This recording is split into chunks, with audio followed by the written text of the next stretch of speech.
Doggy है, कुत्ता है कोई, ठीक है, ऐसे करके। अब होता क्या है कि ये अगर मान लो बहुत तगड़ा है तो अपनी गली में और किसी कुत्तों को नहीं आने देता है, या कई ढेर सारे गली में कुत्ते हैं, जैसे मान लो 5 6 7 8 कुत्तों का ग्रुप है, 4 कुत्तों का ग्रुप है, तो वो भी एक साथ रहते हैं और किसी बाहरी कुत्ते को नहीं आने देते हैं।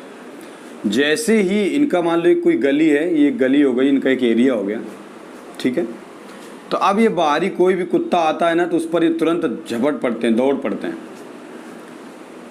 मतलब क्या होता है, झपट पड़ते हैं, दौड़ पड़ते हैं, मतलब इनको भगाने का प्रयत्न करते हैं, मतलब प्रतिकर्षित करते हैं। क्या करते हैं बेटा? प्रतिकर्षित करते हैं। ये बात समझ में आ गई? प्रतिकर्षित करते हैं। और कहीं से भूला भटका कोई उसका दोस्त आ जाता है अगर, तो फिर ये उसको क्या कर लेते हैं, बुला लेते हैं, बोले आ जाओ भैया, फिर क्या करते हैं, उसको आकर्षित कर लेते हैं। क्या ये बात समझ में आ गई कि नहीं आ गई? तो हम थोड़ी देर के लिए मान रहे हैं कुत्ता बराबर आवेश। कुत्ता बराबर क्या? आवेश।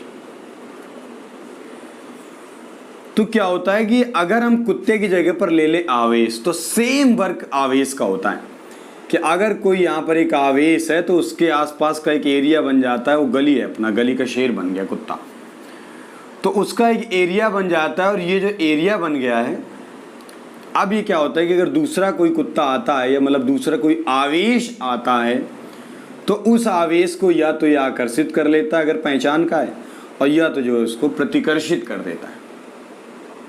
अब जरूरी नहीं ये एक ही आवेश, कई आवेशों का समूह होता है। जैसे मैंने बताया कि 4-5 कुत्तों का समूह। तो अगर हम वैद्युत क्षेत्र की एक आसान सी परिभाषा निकालना चाहें माय डियर स्टूडेंट, तो वैद्युत क्षेत्र की बहुत एक सिंपल डेफिनेशन निकल के आएगी कि किसी आवेश अथवा आवेश समुदाय की चारों ओर का वह क्षेत्र, कि चारों ओर का वह क्षेत्र जिस पर कोई अन्य आवेश, जिस पर किसी अन्य आवेश पर आकर्षण अथवा प्रतिकर्षण बल का अनुभव होता है। मतलब कोई आवेश या आवेश समुदाय है, उसका एक क्षेत्र बन गया है। अब अगर हम उसमें कोई भी आवेश लाएंगे यहाँ वहाँ से, तो ये आवेश समुदाय या आवेश जो है वो उस पर क्या करेगा? आकर्षित या प्रतिकर्षित करेगा। मतलब आकर्षण बल या प्रतिकर्षण बल अप्लाई करेगा, उस पर लगाएगा। क्या ये बात समझ में आ गई? तो किसी आवेश अथवा आवेश समुदाय के चारों ओर का वह क्षेत्र जिस पर किसी अन्य आवेश को लाने पर आवेश आकर्षण अथवा प्रतिकर्षण बल का अनुभव करता है। समझ गए कुत्ते की कहानी? कुत्ता है, गली का शेर है, दूसरा कोई कुत्ता आएगा तो आकर्षित या प्रतिकर्षित करता है। जानने वाला तो कहेगा आओ भैया तुम तो मेरे रिश्तेदार निकल आए, नहीं जानने वाला गिरा के मारता है, समझ गए ना, उसको ले जाता है। अच्छा, तो क्या ये वैद्युत क्षेत्र वाली कहानी समझ में आ गई? तो वैद्युत क्षेत्र मतलब आवेश बराबर कुत्ता, समझ गए ना? कुत्तों की ऐसी कहानी होती है। अच्छा, तो ये तो बात हो गई किसकी? वैद्युत क्षेत्र की। वैद्युत क्षेत्र, तो इसी को वैद्युत क्षेत्र या इसी को लोग कह देते हैं वैद्युत बल क्षेत्र।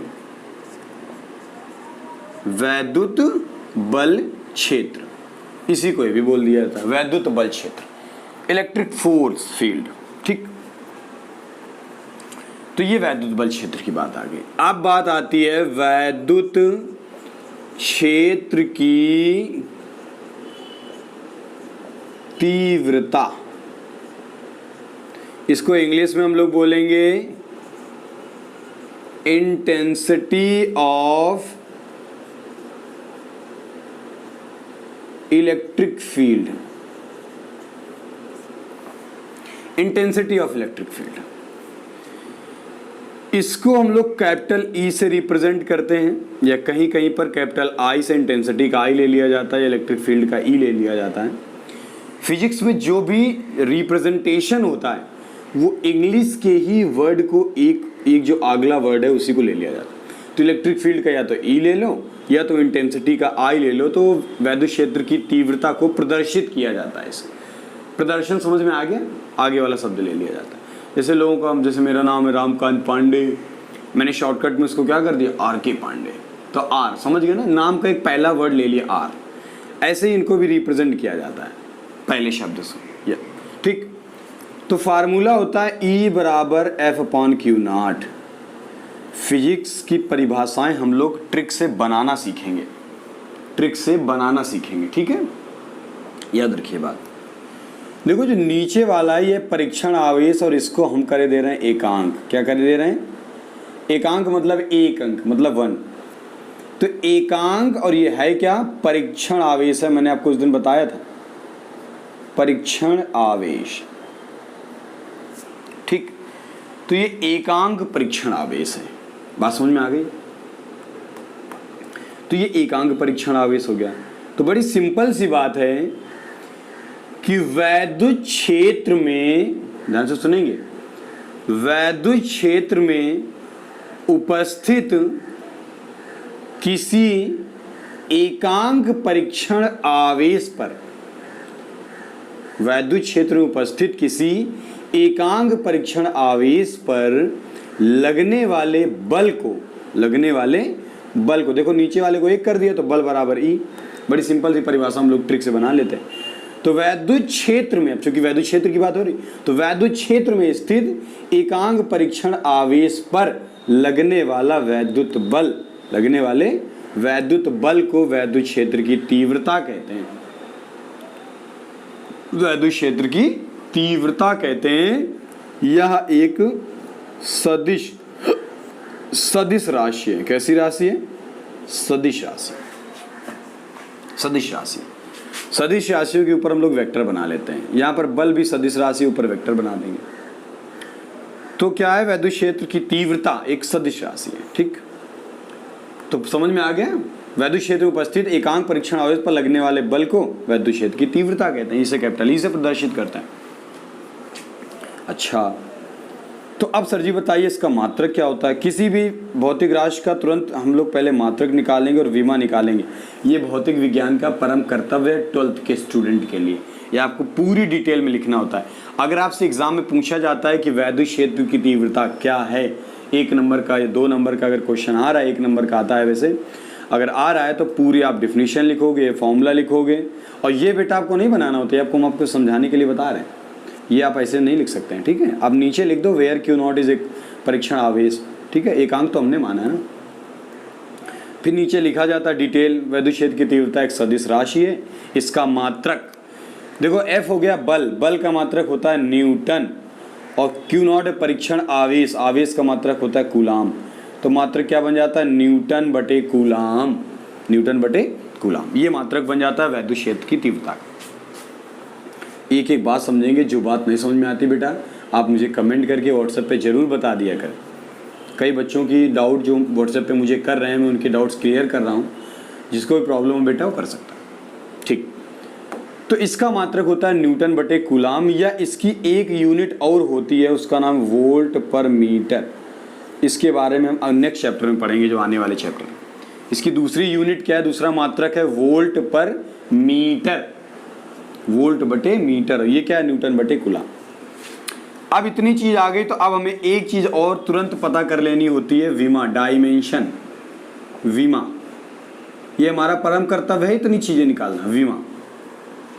तो जब हम विमा निकालते हैं तो देखिए जरा, E बराबर F है वैद्युत बल, बल की विमा होती है mLT के पावर -2। या अगर आपको बल की विमा याद नहीं है तो फिर हम इसको फंडामेंटल राशियों में तोड़ लेंगे। कैसे, देखिए बल बराबर क्या होता है, द्रव्यमान इंटू त्वरण, त्वरण होल अपान क्या है, होल अपान है Q0। तो Q0 को भी तोड़ लिया जाए तो Q बराबर IT नहीं होता है क्या। तो E बराबर, अभी और इसको ब्रेक कर लूँ, त्वरण है, त्वरण बराबर वेग बटे समयांतर होता है। तो एक समय पहले से था, एक ये आ गया, तो ये आ गया क्या, IT², ठीक। और इसको तोड़ लो तो m इंटू वी को तोड़ोगे तो v बराबर चाल, या वेग बराबर होता है दूरी बटे समय। तो समय 2 थे, एक और आ जाएगा t3, और यहाँ क्या था, I था। अब विमाएं रख देते हैं, तो m है यहाँ पर द्रव्यमान, द्रव्यमान की विमा कैपिटल M, d है क्या, दूरी, दूरी की विमा कैपिटल L, होती कि नहीं होती। I वैद्युत धारा, वैद्युत धारा की विमा A, टी है समय, समय की विमा कैपिटल टी, पावर में 3 लगाया, 3 लगा दिया। जो नीचे इनको ऊपर ले जाओगे माइनस में हो जाएंगे, तो एम एल टी के पावर -3 ए के पावर -1। ये हो गई वैद्युत क्षेत्र की विमा। तो अब विमा से भी एक मात्रक निकल आता है। ये एम का मतलब मात्रक क्या था, किलोग्राम, एल का मतलब मात्रक क्या है, मीटर, ठीक है, अपॉन में यहाँ पर क्या है, समय है तो सेकेंड के पावर 3 अपॉन में है बटे में, और ये क्या आ जाएगा, एम्पियर। तो ये मात्रक बन जाता है किलोग्राम मीटर पर एम्पियर सेकेंड क्यूब। इस तरीके से हमारे पास इलेक्ट्रिक फील्ड के वैद्युत क्षेत्र के 3 मात्रक आ गए। तो ये वैद्युत क्षेत्र की तीव्रता हो गई, इंटेंसिटी ऑफ इलेक्ट्रिक फील्ड। क्या बेटा बात क्लियर हो चुकी है? इसको नोट डाउन कर लेंगे। मैंने परिभाषा बता दी है, फिर से बता रहा हूँ। वैद्युत क्षेत्र में उपस्थित किसी एकांक परीक्षण आवेश पर लगने वाले बल को वैद्युत क्षेत्र की तीव्रता कहते हैं। इसे कैपिटल ई से प्रदर्शित करते हैं। यह एक सदिश राशि है। इसका मात्रक न्यूटन पर कूलाम अथवा वोल्ट पर मीटर होता है। ठीक है, ये हो गई इसकी विमा। इतना टॉपिक हो गया वैद्युत क्षेत्र की तीव्रता। ठीक है, कर लेंगे जल्दी से, हटा दूं? ठीक। दिल दीवाना बेकरार होने लगा है, धीरे धीरे फिजिक्स से प्यार होने लगा है ना बच्चा? जब पढ़ते रहोगे तो फिजिक्स से प्यार हो ही जाएगा। फिजिक्स है ही ऐसा सब्जेक्ट। इसको भी रिमूव कर दूं। दिल का दरिया बह ही गया। चलो देखो, तो अब अपना नेक्स्ट टॉपिक स्टार्ट कर रहा हूं, वैद्युत बल रेखाएं। द मोस्ट इंपॉर्टेंट टॉपिक, वैद्युत बल रेखाएं। इनको क्या बोलेंगे? इलेक्ट्रिक फोर्स लाइंस या electric lines of force. Electric lines of force, तो वैद्युत बल रेखा है। ये भी बहुत एक अच्छा टॉपिक है, बहुत ज़्यादा पेपर में आता है, बहुत ज़्यादा इंपॉर्टेंट है एग्जाम के पॉइंट ऑफ व्यू से। इस बार तो पेपर में रखा है, ले लो, 100% रखा है वैद्युत बल रेखाएं, इलेक्ट्रिक फील्ड लाइंस। ठीक है, तो देखिए बड़ी सिंपल सी बात है कि अभी मैंने बताया था कि देखो ये कोई प्यारा सा एक वैद्युत क्षेत्र का एक एरिया बन गया है। और वैद्युत क्षेत्र का एरिया बनता कब है? एरिया बनता तभी है जब यहाँ पर कोई चार्ज रखा होगा। कोई चार्ज रखा होगा तभी एरिया बनता है, तभी एक क्षेत्र क्रिएट हो जाता है चारों ओर का। समझ रहे हो? बोले ये गब्बर भाई का इलाका है, गब्बर भाई जहाँ बैठ जाता है वो उसी का इलाका हो जाता है। समझ गए? तो ये वही चीज़ है। ये गब्बर भाई बैठ गए, इनके चारों ओर का एक इलाका बन गया। बोले लाओ बे, वसूली करके लाओ, तो ये गब्बर भाई हो गए। तो अब एक आवेश भी हो सकता है, ज़्यादा आवेश भी हो सकते हैं। तो तुम्हें क्या सीखना है कि वैद्युत क्षेत्र में किसी भी स्वतंत्र आवेश, कोई भी स्वतंत्र आवेश की जो स्वतंत्र गति है, ध्यान से सुनेंगे, तो हमें गति से भी मतलब नहीं। वैद्युत क्षेत्र में किसी आवेश या किसी स्वतंत्र आवेश, ठीक है, के पथ को, के मार्ग को वैद्युत बल रेखा कहते हैं। मतलब यहाँ से क्या होगी, कोई आवेश ऐसे आए और कैसे भी निकल जाए, वो ऐसे निकल जाए, वो ऐसे निकल जाए, या इस तरीके से निकल जाए, तो ये जो इसका पथ है, ये जो मार्ग है, रास्ता है, ये वैद्युत बल रेखा कहलाता है। नहीं समझ में आई बात? मैं फिर से बताऊंगा। वैद्युत क्षेत्र में किसी स्वतंत्र आवेश का मार्ग, अरे मैं लिख के बता देता हूँ। वैद्युत क्षेत्र में किसी स्वतंत्र आवेश के मार्ग को वैद्युत बल रेखा कहते हैं। क्या कहते हैं? वैद्युत बल रेखा कहते हैं। ये बात समझ में आगे कि नहीं आगे? वैद्युत क्षेत्र में किसी स्वतंत्र आवेश के मार्ग को वैद्युत बल रेखा कहते हैं। बड़ी छोटी सी बात। ये आपके समझने के लिए बात हो गई। लेकिन अब हम परिभाषा क्या लिखेंगे, अगर पेपर में आता है तो हम क्या लिखेंगे, हम लिखेंगे वैद्युत बल रेखाएं, ये याद कर लेंगे परिभाषा, ध्यान से सुनो। वैद्युत बल रेखाएं वैद्युत क्षेत्र में खींचे गए वे काल्पनिक निष्कोण वक्र होते हैं। दो शब्द जोड़ना बहुत जरूरी, काल्पनिक निष्कोण वक्र। वे काल्पनिक निष्कोण वक्र होते हैं जिन पर स्वतंत्र पृथक्कृत, स्वतंत्र एवं पृथक्कृत, पृथक्कृत मतलब अकेला, स्वतंत्र, समझ रहे हो ना, आइसोलेटेड, स्वतंत्र एवं पृथक्कृत एकांक धनावेश या एकांक आवेश चलने के लिए प्रेरित होता है। एकांक धन आवेश चलने के लिए प्रेरित होता है। मैं फिर से बताऊंगा। वैद्युत बल रेखाएं वैद्युत क्षेत्र में खींचे गए वे काल्पनिक निष्कोण वक्र होते हैं जिन पर स्वतंत्र एवं पृथक्कृत धन आवेश चलने के लिए प्रेरित होता है। इन रेखाओं के किसी भी बिंदु पर स्पर्श रेखा खींचने पर ये वैद्युत बल या वैद्युत क्षेत्र की दिशा बताते हैं, दोनों की। भाई आवेश पर लगने वाले बल की दिशा बताते हैं, तो बल की दिशा तो पहले हो गया, और आवेश पर लगने वाला बल जो होता है वो वैद्युत क्षेत्र होता है। दोनों रीजन है। तो वैद्युत क्षेत्र और वैद्युत बल दोनों की दिशाओं का निर्धारण कौन करता है? वैद्युत बल रेखाएं। मैं फिर से बताऊंगा, वैद्युत क्षेत्र व वैद्युत बल दोनों की दिशाओं का निर्धारण कौन करता है? वैद्युत बल रेखाएं। तो वैद्युत बल रेखाएं वैद्युत क्षेत्र में खींचे गए वे काल्पनिक निष्कोण वक्र होते हैं, ठीक है, जिन पर एक स्वतंत्र एवं पृथक्कृत एकांक धनावेश चलने के लिए प्रेरित होता है, और इनके किसी भी बिंदु पर अगर कोई स्पर्श रेखा खींची जाती है तो धनावेश पर लगने वाले बल की दिशा और वैद्युत क्षेत्र की दिशा को प्रदर्शित करते हैं। ये हो गए वैद्युत बल रेखाओं की परिभाषा। आ गई होगी समझ में। मैंने बहुत बार बताई, आप नोट भी कर सकते हो, आपको याद हो जाएगी। बेटा मैं आपके साथ मेहनत कर रहा हूँ, आप जुड़े रहिए। आपको इतनी बेसिक बातें बताई जाएंगी कि आप खुद से सबको निकाल लेंगे।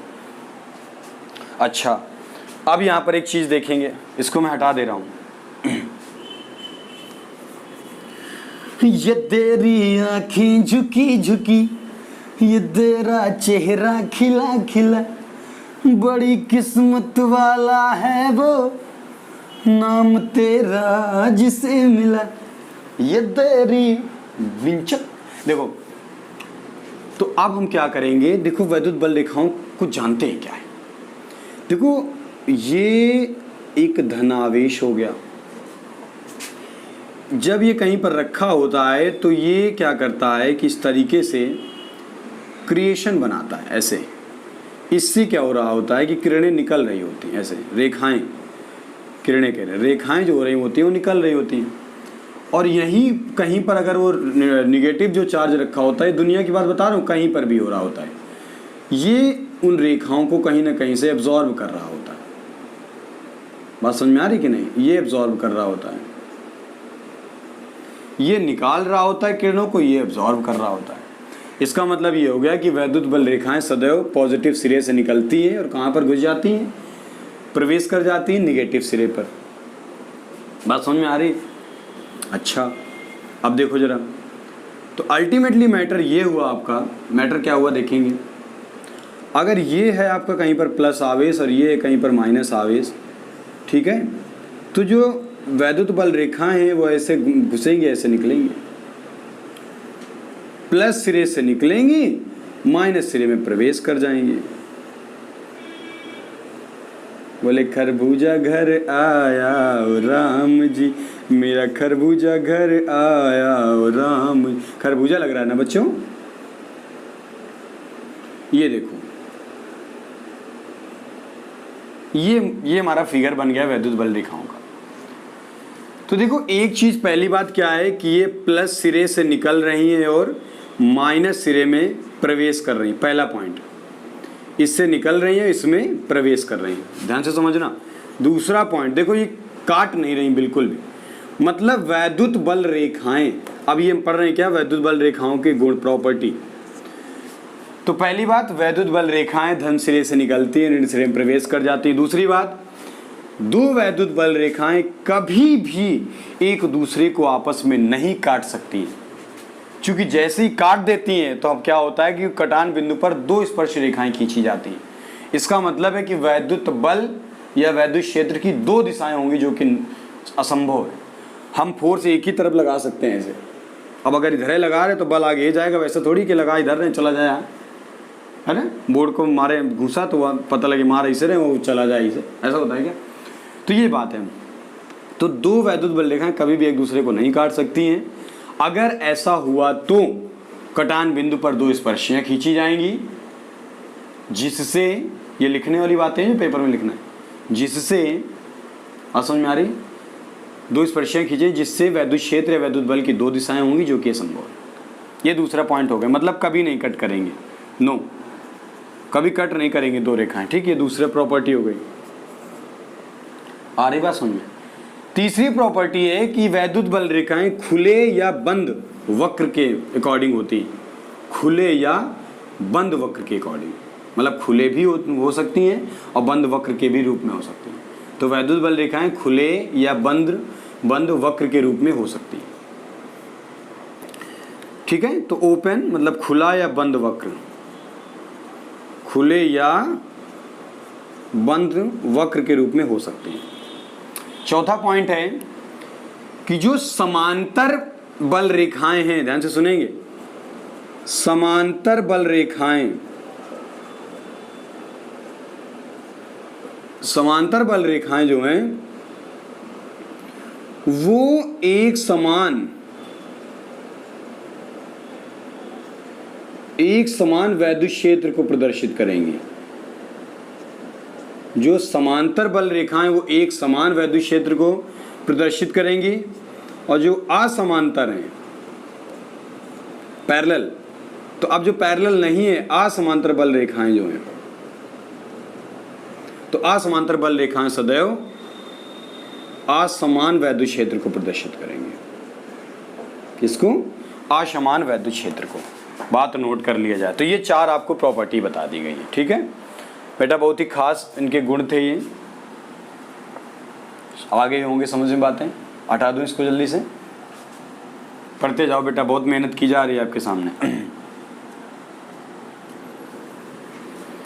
बात दिल की नजरों ने की, सच कह रहा तेरी कसम, तेरे बिन अब न लेंगे एक भी दम, तुझे कितना चाहने लगे हम। देखो अब एक बात और, छोटी सी बात है, एक बात है, उसका नाम है उदासीन बिंदु, उसको भी यहीं बता देता हूँ मैं। ये आपको मैग्नेटिक फील्ड जब पढ़ेंगे, चुंबकीय क्षेत्र वहाँ भी मिलेगा, यहाँ भी है। तो देखो अब जैसे दो प्लस है प्लस अगर हम ले रहे हैं, ध्यान से सुनेंगे, दो प्लस है प्लस आवेश हैं, तो क्या होगा कि ये इस तरीके से ये निकालना शुरू करेगा। देखो इस तरीके से निकालेगा कि नहीं निकालेगा बताओ। तो ये जब यहाँ पर इस तरीके से जाएंगे, वैसे ऐसे मुड़ जाएंगे, जाके देखो ऐसे जाएंगे, ऐसे मुड़ जाएंगे, ऐसे। बात समझ में आ रही कि नहीं? बहुत ध्यान से समझ लेंगे मेरी बातों कि हम क्या बताना चाह रहे हैं। ये ऐसे जाएंगी, ये ऐसे मुड़ जाएंगी, ऐसे, ये यहाँ तो सीधा यहाँ तक आया, ये ऐसे जाएंगे, ऐसे मुड़ जाएंगे। क्यों? क्योंकि प्रवेश करने वाली जगह थोड़ी ना है वो। अरे भैया प्रवेश करने वाली जगह है क्या वो? ये तो निकालने वाली जगह है ना, तो निकालने वाली जगह है, इसमें कहीं घुसेंगी थोड़ी। तो यहाँ पर बीच में यहाँ पर कहीं पर एक पॉइंट बन जाता है, पॉइंट जिसको हम लोग न्यूट्रल पॉइंट, उदासीन बिंदु कहते हैं। मतलब यहाँ पर कोई भी वैद्युत क्षेत्र नहीं होता है, यहाँ पर कोई भी वैद्युत क्षेत्र नहीं होता है। तो अब अगर मान लिया कि दोनों, ये दोनों अगर आवेश बराबर है, ये भी प्लस क्यू है, ये भी प्लस क्यू है, तब तो ये उदासीन बिंदु मध्य में होगा। काय पे होगा? मध्य में। कब? जब दोनों आवेश समान होंगे, बराबर हो क्वांटिटी में, परिमाण में। लेकिन अगर कम ज़्यादा है, एक का आवेश Q1, दोनों हो पॉजिटिव ही, और दूसरे का आवेश है Q2, तो Q1 Q2 का जो रेशियो होता है वो R1 स्क्वायर बटे R2 स्क्वायर आ जाता है। मतलब ये हो गया कि अगर ये वाली दूरी अभी पहला फिगर बना लिया कि मध्य में होगा जब दोनों बराबर हैं आवेश तो, और अगर एक बड़ा एक छोटा है तो ये वाली दूरी मान लिया आगे है R1 और ये वाली दूरी हमने मान लिया R2 यहाँ से, इस बिंदु की यहाँ से, ठीक है। तो इसका चार्ज है Q1, इसका चार्ज क्या है Q2 प्लस में, ठीक है। तो फिर ये रेशियो आ जाता है, ये देखो ये उदासीन बिंदु का रेशियो है Q1/Q2 बराबर R1 स्क्वायर बटे R2 स्क्वायर। आवेशों का अनुपात दूरी के वर्गों के जो है स्क्वायर वर्गों के अनुपात के बराबर। ये उदासीन बिंदु हो गया। हटा दूं, वैद्युत बल रेखाएं का टॉपिक फिनिश। और दिल मेरा चाहे जब भी तू आए, तुझसे मैं कह दूं वापस न जाना, बाहों में तेरी सारी शब जागूं, आँखों से देखूं सुबह का आना। अब देखो जरा, अब अपना टॉपिक है बिंदु आवेश के कारण वैद्युत क्षेत्र की तीव्रता, point charge, electric field due two point charge, ठीक है। वैद्युत क्षेत्र की तीव्रता, जल्दी से हेडिंग डालेंगे 1 मिनट में, जल्दी डालिए बेटा।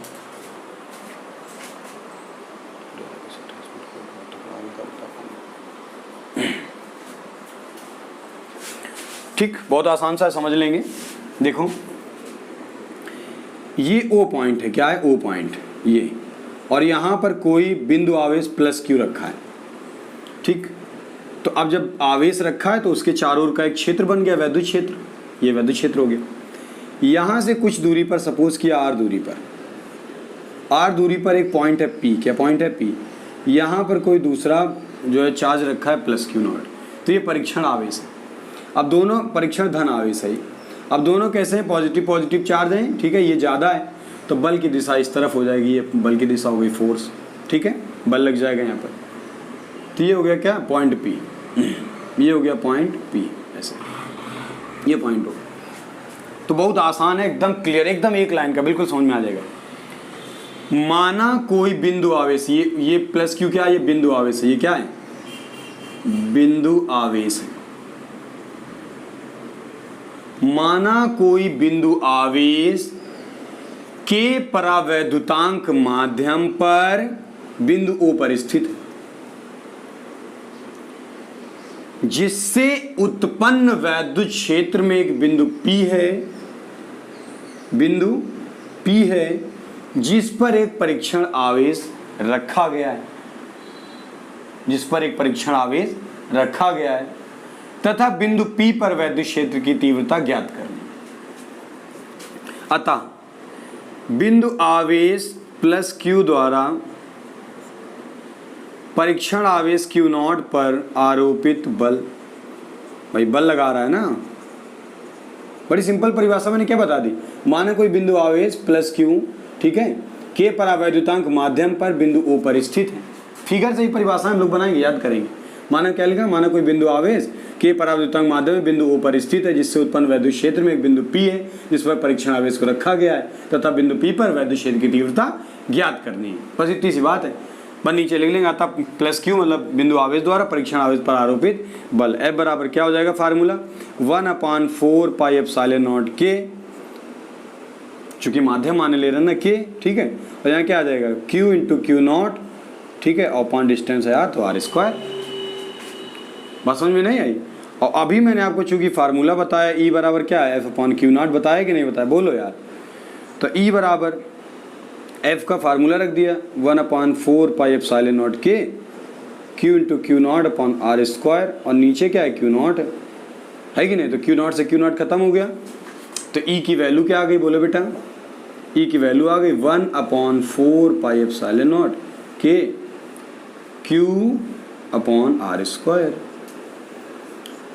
यहाँ पर अगर वायु क्या हो, माध्यम वायु अथवा निर्वात हो, अब के परावैद्युतांक की जगह क्या वायु अथवा निर्वात हो, तो ई का फार्मूला आ जाएगा 1/4πε0 Q/r²।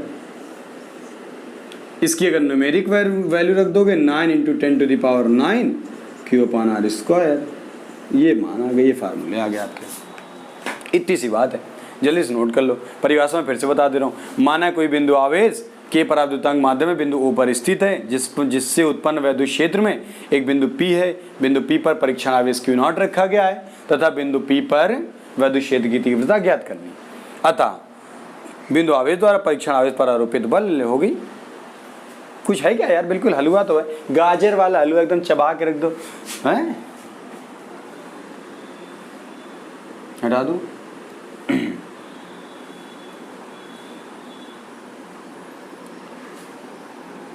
एक मुलाकात हो, तू मेरे साथ हो, जीने की वजह तुम बनो, तुम बनो, बन के तू रहना, मुझको मिला है, तू मिल गया, मैं मुकम्मल हुआ। एक मुलाकात जरूरी जरूरी जीने के लिए। देखो दो बातें जल्दी से ये वाली भी पढ़ लेते हैं।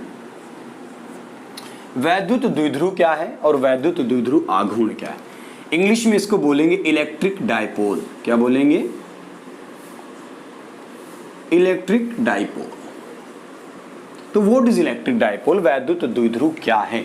और ये होता है electric dipole moment. Electric dipole moment, ये दो बातें। तो वैद्युत द्विध्रुव एक ऐसा निकाय होता है जो दो समान किंतु विपरीत प्रकृति वाले, जो दो समान किंतु विपरीत प्रकृति वाले आवेशों से मिलकर बना होता है। मतलब क्या होगा कि जैसे मान लिया, ये देखो ध्यान से देख लेंगे, बहुत सिंपल सी बात है ये वाली भी। तो एक है प्लस क्यू, एक है माइनस क्यू। तो वैद्युत द्विध्रुव एक ऐसा निकाय है जो दो समान किंतु विपरीत प्रकृति, मतलब परिमाण में समान, प्रकृति विपरीत होगी, परिमाण में समान किंतु विपरीत प्रकृति वाले होते हैं।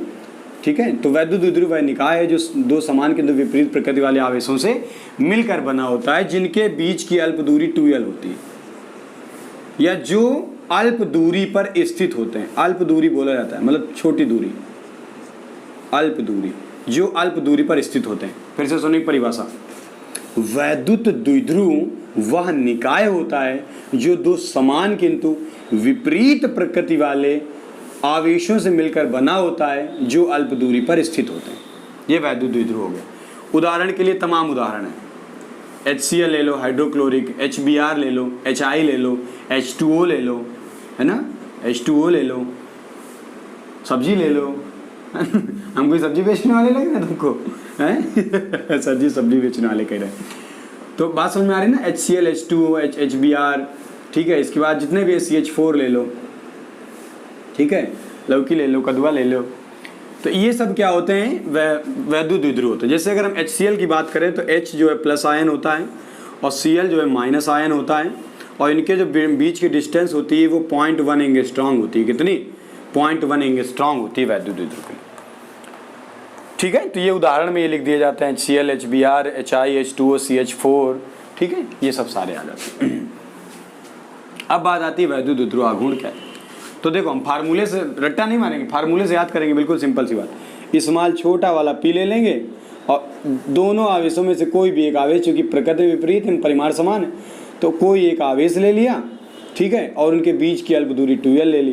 तो देखो ये क्या होता है, ध्यान से देखेंगे तो दोनों आवेशों में से किसी एक आवेश का परिमाण, दोनों आवेशों में से किसी एक आवेश का परिमाण और उनके बीच की अल्प दूरी 2l के गुणनफल को वैद्युत द्विध्रुव आघूर्ण। कितना सिंपल है बताओ।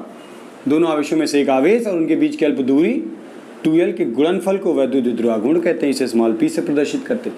यह भी एक सदिश राशि है। कैसी राशि है बेटा? सदिश राशि है। यह एक सदिश राशि है। बात समझ में आ गई? सदिश राशि।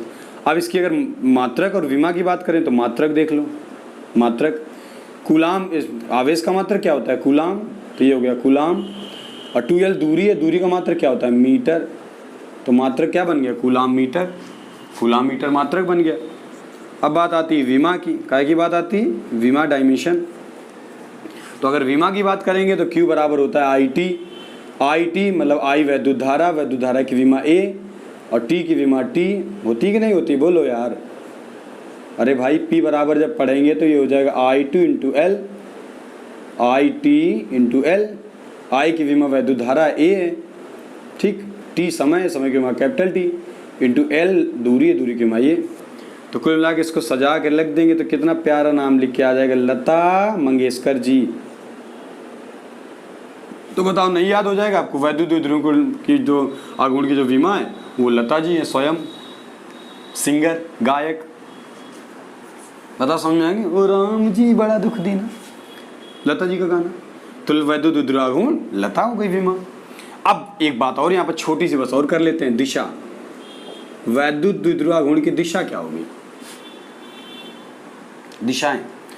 तो वैद्युत द्विध्रुव की जो दिशा होती है, देखो एक बात ये भी समझ लो, जरूरी नहीं कि माइनस प्लस हम ऐसे ही लें कि माइनस इधर प्लस इधर ना। आप चाहें आप इधर माइनस ले लें, आप चाहें इधर प्लस ले लें, आप चाहें इधर प्लस ले लें, इधर माइनस, इधर प्लस इधर माइनस, कोई परिवर्तन, कोई चेंजमेंट नहीं। तो अब अगर आपको दिशा की बात करनी हो तो दिशा ऑलवेज याद रखना माइनस सिरे से प्लस सिरे की